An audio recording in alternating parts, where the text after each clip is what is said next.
നമസ്കാരം. എല്ലാ സംസ്ഥാനങ്ങളിലും ബി.ജെ.പി. നേതാക്കൾക്ക് തലയിൽ മുണ്ടിട്ട് കിടക്കേണ്ട അവസ്ഥയാണ് ഇപ്പോഴുള്ളത്. എന്തിനാണ് ബി.ജെ.പി. സ്ത്രീവിരുദ്ധന്മാരെയും പോക്കിരികളെയും ഇങ്ങനെ വളർത്തി ജനങ്ങളിലേക്ക് തള്ളിവിടുന്നത്? ലേശം ഉളുപ്പുണ്ടാകുന്നത് നല്ലതാണ്. സംഭവം ഇതാണ്: ബി.ജെ.പി. നേതാക്കൾക്കും ഘടകകക്ഷി നേതാക്കൾക്കുമെതിരെ തുടർച്ചയായിട്ടാണ് ലൈംഗിക അതിക്രമ പരാതികൾ ഉയർന്നു വരുന്നത്.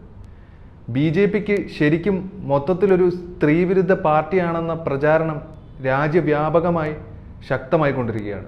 രാജ്യാന്തര വേദികളിൽ രാജ്യത്തിൻ്റെ അഭിമാനമായി തീർന്ന വനിതാ ഗുസ്തി താരങ്ങളെ പീഡിപ്പിച്ച ബ്രിജ്ഭൂഷൺ ശരൺ സിംഗിൻ്റെ മകന് കൈസർഗഞ്ചിൽ സീറ്റ് നൽകിയത് ബി.ജെ.പിയുടെ നിലപാട് പ്രഖ്യാപനമായി ജനങ്ങൾ വിലയിരുത്തി കഴിഞ്ഞിട്ടുണ്ട്.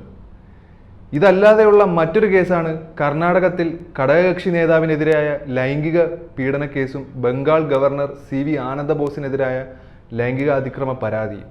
ഇതെല്ലാം കൂടി ആയപ്പോഴത്തേക്കും ലോക്സഭാ തെരഞ്ഞെടുപ്പിൽ ദേശീയ തലത്തിൽ തിരിച്ചടിയാകുമെന്ന് ബി.ജെ.പി. നേതൃത്വത്തിന് തന്നെ ഒരു ഭയാശങ്കയുണ്ട്. 5 ഘട്ടങ്ങളിലായി 355 സീറ്റുകളിലേക്കുള്ള തെരഞ്ഞെടുപ്പ് കൂടിയാണ് ഇനി ശേഷിക്കുന്നത്. കർണാടക മണ്ഡലത്തിൽ 14-ന് ചൊവ്വാഴ്ച തെരഞ്ഞെടുപ്പ് നടക്കാനിരിക്കുന്ന വേളയിലാണ് മുൻ പ്രധാനമന്ത്രി H.D. ദേവഗൌഡയുടെ മകൻ H.D. രേവണ്ണ സ്ത്രീയെ തട്ടിക്കൊണ്ടുപോയ കേസിൽ അറസ്റ്റിലായത്. ഇത് വളരെ കുറച്ചൊന്നുമല്ല ബി.ജെ.പിയെ പ്രതിരോധത്തിലാക്കിയിരിക്കുന്നത്. ഉണ്ടായിരുന്ന ഇമേജ് അടപടലം വീണ് പൊട്ടിയെന്ന് തന്നെ പറയാം. ഇവർക്കൊക്കെ ഇമേജ് ഉണ്ടോ എന്നതും സംശയമാണ്. ഹാസൻ MP-യും ഇപ്പോഴത്തെ സ്ഥാനാർത്ഥിയുമായ രേവണ്ണയുടെ മകൻ പ്രജ്വൽ രേവണ്ണ നിരവധി സ്ത്രീകളെ പീഡിപ്പിച്ച കേസിൽപ്പെട്ട് ഇപ്പോൾ മുങ്ങിത്താഴ്ന്നുകൊണ്ടിരിക്കുകയാണ്. 1-2 കേസൊന്നുമല്ല അയാൾക്കെതിരെ പോലീസ് രജിസ്റ്റർ ചെയ്തിട്ടുള്ളത്.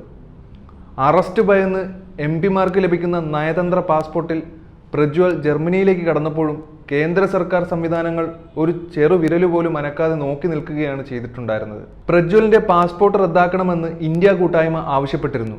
പ്രതിപക്ഷ സമ്മർദ്ദത്തെ തുടർന്ന് ഇപ്പോൾ പ്രജ്വലിനെതിരെ ബ്ലൂ കോർണർ നോട്ടീസ് പുറപ്പെടുവിക്കാൻ CBIക്ക് ഇന്റർപോളിനോട് അഭ്യർത്ഥിക്കേണ്ടി വന്നിട്ടുണ്ട്. പ്രധാനമന്ത്രി നരേന്ദ്രമോദി പ്രജ്വലിന് മുന്നിൽ കൈകൂപ്പി നിൽക്കുന്ന ചിത്രവും സമൂഹ മാധ്യമങ്ങളിൽ വൈറലാണ്. ഇനി അടുത്ത കേസ് ബംഗാൾ ബി.ജെ.പിയിലുള്ള ഗവർണർ ആനന്ദബോസിനെതിരെയുള്ളതാണ്. രാജ്ഭവൻ ജീവനക്കാരുടെ ലൈംഗികാതിക്രമ പരാതിയും ജനങ്ങൾക്ക് മുന്നിൽ കൃത്യമായി തന്നെ നിൽക്കുന്നുണ്ട്. സന്ദേശ് കളി സംഭവങ്ങൾ ഉയർത്തിക്കാണിച്ചുകൊണ്ട് തൃണമൂലിനെ ആക്രമിക്കുന്ന ബി.ജെ.പിക്ക് ഗവർണർക്കെതിരായ ആരോപണങ്ങളെപ്പറ്റി ചോദിച്ചാൽ മിണ്ടാട്ടം മുട്ടി കമാന്നൊരക്ഷരം മിണ്ടാത്ത അവസ്ഥയാണ്.